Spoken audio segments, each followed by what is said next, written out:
கிறிஸ்துவுக்குள் மிகவும் பிரியமான சகோதர சகோதரிகளே, இயேசு கிறிஸ்துவின் நாமத்தினாலே உங்கள் யாவருக்கும் எனது அன்பின் நல்வாழ்த்துதலையும் வணக்கத்தையும் தெரிவித்துக் கொள்கிறேன்.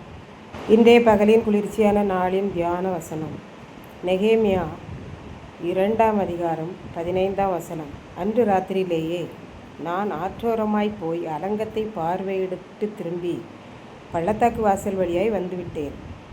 நெகேமியா சிலரை கூட்டிக் கொண்டு குதிரையின் மேல் சென்று எருசலேமை சுற்றி பார்க்க ராக்காலத்திலே சென்றான். எதற்காக இப்படி எருசலேமை சுற்றி பார்க்கிறோம் என்றும் தான் எதற்காக வந்திருக்கிறேன் என்றும் யாருக்கும் அவன் சொல்லவில்லை. அன்று இரவிலே பள்ளத்தாக்கின் வாசல் வழியாய் புறப்பட்டு வலுசெற்ப துறவை கடந்து குப்பைமேட்டு வாசலுக்கு வந்து பார்த்தால் எருசலேம் பட்டணம் அழகாக தெரிந்தது. எருசலேம் அலங்கம் இடிந்து கிடக்கிறதையும் அதன் வாசல்கள் சுட்டரிக்கப்பட்டு கிடக்கிறதையும் அவன் கண்டான். பகலில் எல்லாரும் பார்க்கும்படியாக போய் பார்த்தால் அந்நிய மக்கள் எல்லாரும் இன்னும் அதிகமாய் எதிர்ப்பார்கள் என்று அப்படி செய்தான். பின்பு அந்த இடத்திலிருந்து ஊருணி வாசலை கடந்து ராஜாவின் குலத்தண்டை வந்தான். அங்கு வந்து பார்த்தான். அவனை ஏற்றி வந்த குதிரையால் ராஜாவின் குலத்தை தாண்டி செல்ல முடியவில்லை. ஆகவே அவன் மறுபடியும் ஊருணி வாசலுக்கு வந்து குப்பைமேட்டு வாசல் வலுசெற்ப துடவை கடந்து பள்ளத்தாக்கின் வாசல் வழியாய் தான் புறப்பட்ட இடத்துக்கே வந்து சேர்ந்து விட்டான். ராஜாவின் துறவை கடந்து செல்ல முடியாததால் இன்னும் அதிகமாய் அவனால் பார்க்க முடியவில்லை. அதனால் ஆற்று ஓரமாய் போய் அலங்கத்தை பார்வையிட்டான். சில வேளைகளில் நமக்கும் இப்படித்தான் வழிகள் அமையும். ஒரு வழியாய் போக வேண்டும் என்று நினைத்தால் அது நமக்கு மேலே செல்ல முடியாதபடி அடைத்துவிடும். ஆகவே நாம் நினைத்தபடியெல்லாம் நமக்கு வழிகள் சில வேளைகளில் வாய்ப்பது இல்லை.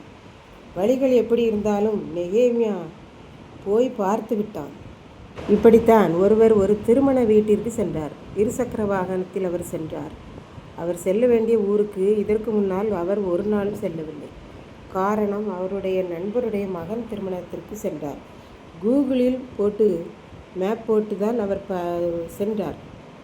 மேப் ஒரு சாலையில் திரும்ப வேண்டும் என்று கூறவே அதன் வழியாக அவர் சென்றார். வெகு தூரம் போனதும் அதன் பின்பு சாலை இல்லை, வீடுதான் இருந்தது. அதனால் அவர் மறுபடியும் போன வழியிலேயே திரும்பி வந்தார். பின்பு பிரதான சாலையை பிடித்து மறுபடியும் செல்ல வேண்டிய இடத்திற்கு சென்று சேர்ந்தார் அவர். இப்படித்தான் நாமும் நிறைய நேரம் சில இடங்களுக்கு செல்லும்போது வழி தெரியாமல் சென்று பின்பு அங்கே பாதை இல்லை என்றால் மறுபடியும் சென்ற இடத்திற்கே திரும்ப வந்து விடுவோம். அன்றைக்கு இப்படித்தான் நெகேமியா பெர்சியா நாட்டிற்கு சென்று கிட்டத்தட்ட 3 தலைமுறைகள் ஆகியிருக்கும். இவர் எருசலேமிலே பிறந்திருக்க மாட்டார். இவரது பாட்டன் முப்பாட்டன் காலத்திலே எருசலேமை விட்டு அடிமைகளாக பெர்சியா நாட்டிற்கு சென்றிருப்பார்கள். ஆகவே இவருக்கு அறவே வழி தெரியாது. அதனால்தான் இரவில் செல்லும்போது சில பேரை கூட்டிச் சென்றார். சரியான வழியல்ல என்று திரும்பிவிட்டார். இதை கேட்டுக்கொண்டிருக்கும் எனக்கன்பானவர்களே, இன்றைக்கு நாமும் ஆண்டவருக்கு நேராக சென்று கொண்டிருப்போம். இனிமேல் நான் ஆண்டவருக்கு விரோதமான தவறு செய்ய மாட்டேன் என்று தீர்மானம் பண்ணி சென்று கொண்டிருப்போம். திடீரென நம்மை அறியாமல் ஆண்டவருக்கு தூரமாய் சென்று விடுவோம். பின்பு வசனத்துக்கு கீழ்ப்படிந்து மறுபடியும் இயேசுவிடம் திரும்பி விடுவோம்.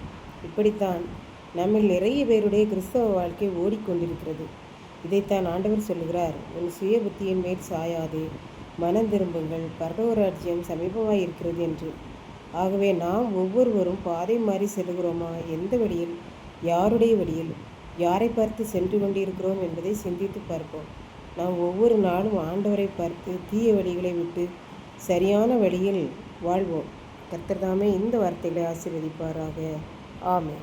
ஜெபம். அன்பின் ஆண்டவரே, இந்த அருமையான நல்ல நாளுக்காக நன்றியோடு ஸ்தோத்திரிக்கிறேன்.